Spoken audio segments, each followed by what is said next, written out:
Good evening. Welcome to Washington. I'm Mike Emanuel in for Brett Baer. Breaking tonight, we're covering a number of big stories. The death rate is rising at the site of the collapsed condo towers in South Florida. Much of that state is also bracing for what could be damaging rain and winds from tropical storm, possibly Hurricane Elsa.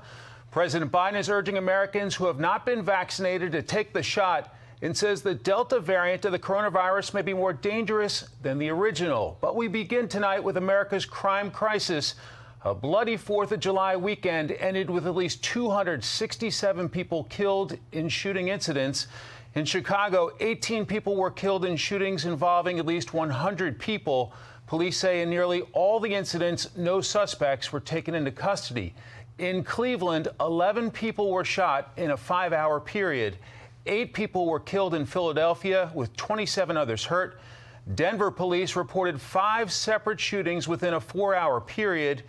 In New York, embattled Governor Andrew Cuomo is taking a drastic step due to the growing gun violence.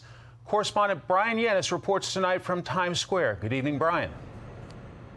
Mike, good evening. Tonight, New York is in a state of emergency. The state will now treat surging gun violence as a public health crisis. The governor noting today that over the July 4th weekend, more people died from shootings in his state than from COVID-19.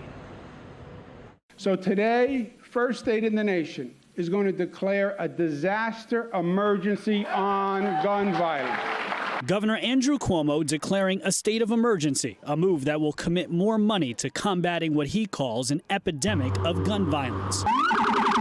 Shootings in New York City are up 42% compared to last year, including brazen and random attacks in Times Square and on sidewalks in broad daylight. 26 people were shot in 24 shootings this weekend alone. About 50% of our shootings are gang or crew related right now. And we also have an increase in retaliatory shootings. So one person or 2 people are shot, and then someone from that side is now retaliating.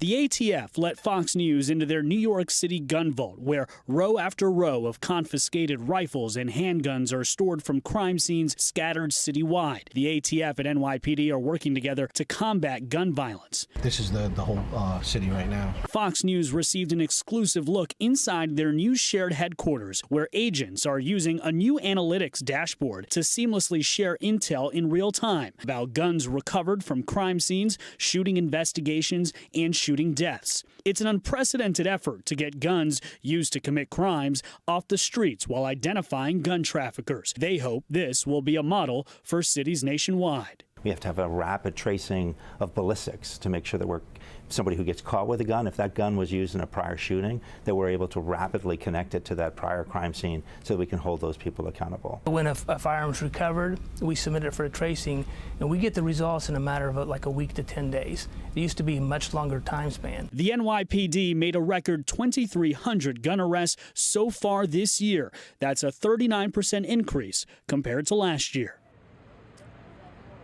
NYPD Commissioner Dermot Shea says, though, the problem is that about 83% of those arrested on gun charges are released back onto the streets. He blames, in part, the city's bail reform law passed in 2019.